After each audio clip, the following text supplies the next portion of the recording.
আমাদের দেশে কিছু কিছু বক্তা বা ইনফ্লুয়েন্সার আপনার দেখতেছি রিসেন্ট টাইমসে তারা বলতেছে যে ভাই ইরানের পক্ষ আমাদের এতটাও নেওয়া উচিত না। কারণ কি? কারণ হচ্ছে ইরানে শিয়া রয়েছে। এবং ইরান জানেন তাদের সেখানে শিয়া মুসলিমের সংখ্যাই বেশি। এছাড়া আপনার ইরান নাকি বহু সুন্নি মুসলমানকে মেরেছে। এমন এমনটাই তারা আমাদের বোঝাচ্ছে। দেখুন, আমি ভাই শিয়া সুন্নির দ্বন্দ্বে যাব না। আমি একজন সুন্নি। অ্যান্ড আমি মনে করি বর্তমান সময়ে শিয়া সুন্নি এই পার্থক্য দেখা উচিত না। শিয়া সুন্নি না কেন, আমাদের মুসলমানের মধ্যে যে অন্যান্য পার্থক্য বা গোত্র রয়েছে সেগুলো পিছিয়ে দেখা উচিত না। কারণ আমেরিকা এবং ইসরায়েল এরা কিন্তু আপনার শিয়া দেখে মারে না, সুন্নি দেখে মারে না। এরা মারে আমি আপনি মুসলিম এর জন্য। আমি আপনি মুসলিম এর জন্যই আমি আপনি এদের চোখে জঙ্গি। কখন জঙ্গি? তখন আমি আপনি এদের কথা শুনি না। আমি আপনি যখন সত্যের পথে থাকি, যখন প্রতিবাদী আচরণ করি, অন্যায়ের প্রতিবাদ করি, তখন আমরা উঠি জঙ্গি। তখন কিন্তু তারা দেখে না আমি সুন্নি কিনা বা আপনি শিয়া কিনা, তারা দেখে আমি মুসলিম, আমি ইসলাম ধর্ম পালন করি। এটাই হচ্ছে তাদের চোখে আমাদের দোষ। তো আপনি এখানে কেন শিয়া সুন্নি এখন আনতেছেন? কেন নিজেদের মধ্যে আপনার ভেদাভেদ তৈরি করছেন? আমি জানি না।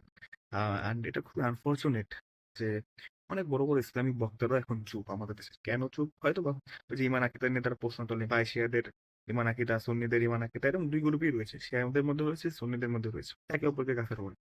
ভাই কাফের একে অপরকে বলার সময় তো এখন না। এখন না। আল্লাহকে ডিসাইড করতে দেন। আমরা তো একই ইসলামকে, আল্লাহকে তো ভয় পাই। শিয়ারাও তো আল্লাহকে মানে, আমরাও তো আল্লাহকে মানে, নাকি? হ্যাঁ, কত পার্থক্য রয়েছে। যেটা নিয়ে আপনি সারাদিন গ্যাঞ্জাম ফেসাদ মারামারি করতে পারি।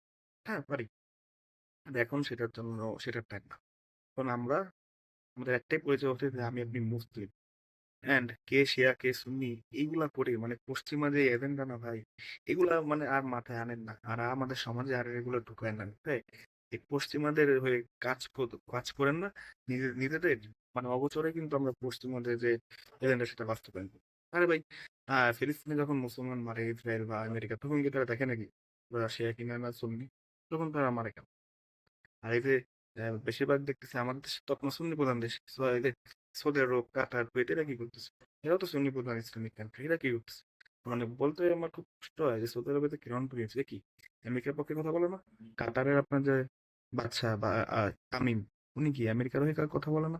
দুবাইয়ের যে আপনার বাদশা নাকি ওদের আরব শেখ, নাইন ফ্যামিলি, নাহিয়ান ফ্যামিলি, এরা কি? এরা সুন্নিরা? এরা আপনাকে নির্দেশ আমেরিকার হয়ে কথা বলে। আর এদিকে ইরান তো আপনি শিয়া বলতেছেন যে শিয়া শিয়া এদের পক্ষে কথা বলা যাবে না। তা আপনার ইরান কেন ফিলিস্তিনের হয়ে কথা বলে? ইরান কেন মুসলিমদের হয়ে কথা বলে? হ্যাঁ, এখন অনেকে বলবেন যে ভাই ইরানের হচ্ছে এগুলা টেকনিক, এরা এইভাবে আমাদের মানে ব্রেন ওয়াশ করতেছে। হ্যাঁ, করতেছে। তা সৌদি আরব তো করতেছে না ভাই। সৌদি আরব তো